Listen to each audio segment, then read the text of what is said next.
I'd like to talk with you today about culture, religion, and healthcare, and how they're intertwined and integrated, that you cannot have adequate professional health care without taking into consideration the cultural background, the religious preferences of the people that you're working with.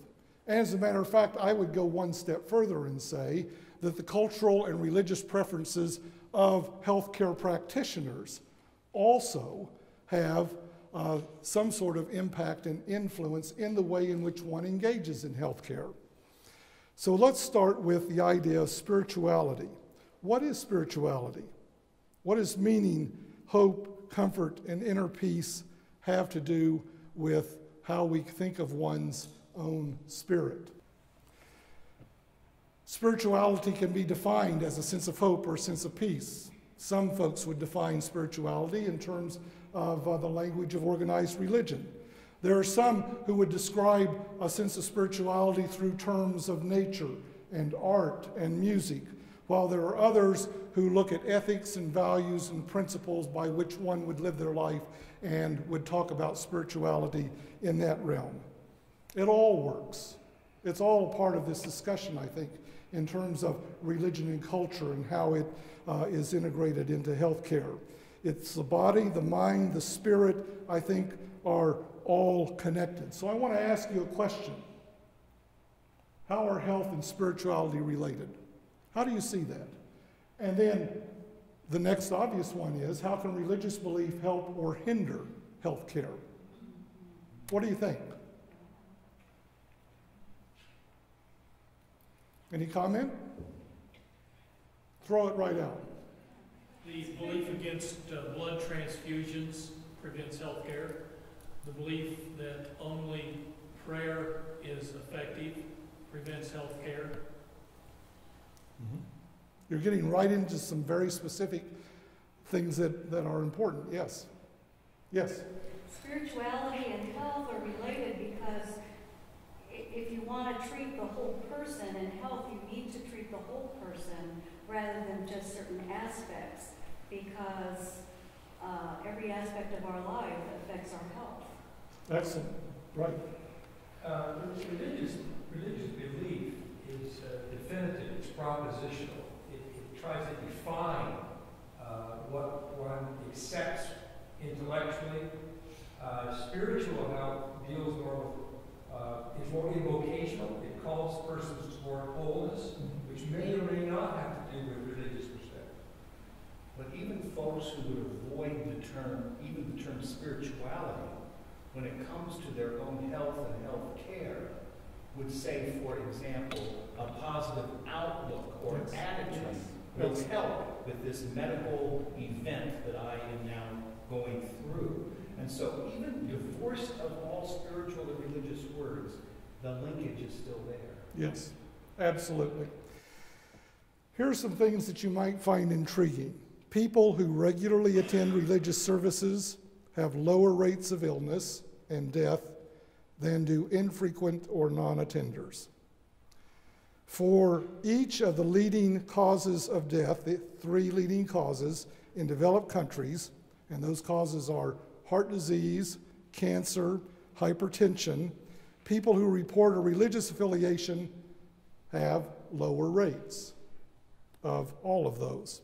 Older adults who participate in private or communal religious activities have fewer symptoms, less disability, and lower rates of depression, chronic anxiety, or dementia. Actively religious people live longer, on average, than the non-religious. And this holds true even controlling for the fact that religious folks tend to avoid such behaviors as smoking, alcohol, excessive use of drugs, etc. Yes, well, as we consider this, there are, next one, there are certain principles that have been developed by a fellow named Jeffrey Levine. I would recommend his book to you, God, Faith, and Health, Exploring the Spirituality Healing Connection. And he lays out 7 principles that go like this. Religious affiliation and membership benefit health by promoting healthy behavior and lifestyles. Second principle, regular religious fellowship benefits health by offering support that buffers the effects of stress and reduction. Third principle, participation in worship and prayer benefits through the psychological effects of positive emotions. Number 4, religious beliefs benefit health by the similarity to health-promoting beliefs and personality style. And 5, simple faith benefits health by leading to thoughts of, as has already been shared, hope, optimism, positive expectation. And then the last 2 are very interesting, as there is a growing body of study that deals with supernatural phenomena in the sense of the mystic. The 6th principle would be mystical experiences that people seem to have that do make a difference.